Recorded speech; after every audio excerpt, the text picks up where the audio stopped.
Alright everybody, the first tip is about dynamics, so we're going to explore 3 spots in the music that you should pay close attention. The first is comparing measure 1 with measures 17 and 18. They have a similar feel. One ends in a forte piano, the other ends in forte. So here's measure 1.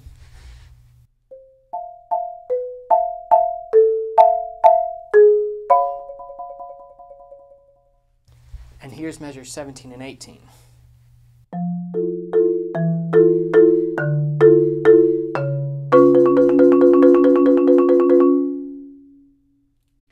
Next, let's look at measures 3 and 4, these groove patterns that happen a couple of times. Be careful, there's an accent on the downbeats, but not halfway through the measure. So not every C and G pair will have an accent. And secondly, make sure you bring out that tenuto marking each time. So here's measures 3 and 4.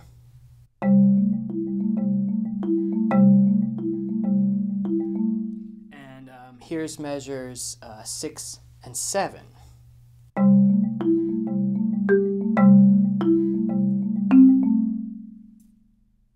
Next up, measure 4 and 5. Let's be sure to have a really prominent diminuendo crescendo and also to follow this descending line with the accents and tenuto markings.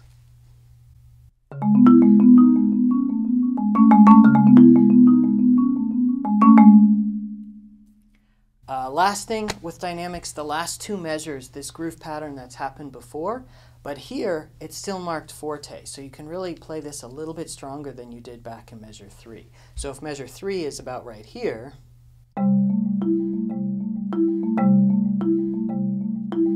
then the last 2 measures of the piece might be more like this.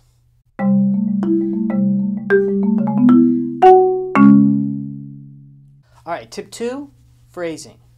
Measures 11, 12, 13, and 14, we want to think about long idea, and then we want to really contrast that with measures 15 and 16 where the dynamic goes up, there's an accent, and we have this waterfall pattern.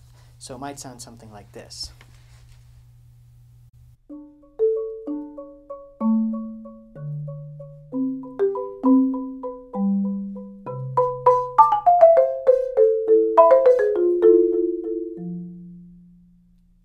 So tip number 3 is technical, and it's about preparing your interval size. If you look at measures 9 and 10, on beat 3 of measure 9, you have a small interval in your right hand, and then on the downbeat of measure 10, you have a large interval in your right hand, and that can cause some problems. So my advice is to make that interval change happen right on beat 3 of measure 9. So we have a small interval,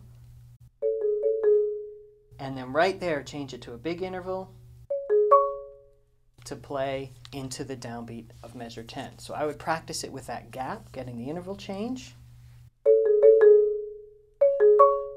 And then I would reduce the amount of time I have in the gap until I can play the lick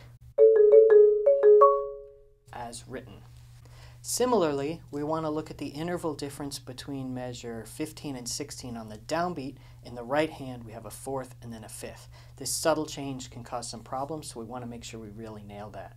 What I suggest is to use the last 8th note in measure 15 because it's only left hand, as a time to check the right hand. So I would do this, and on that 8th note, I'm going to look over here and make sure this is a 5th to play the next downbeat. So it would be like this. And then I would put it in with the whole lick with that slight pause.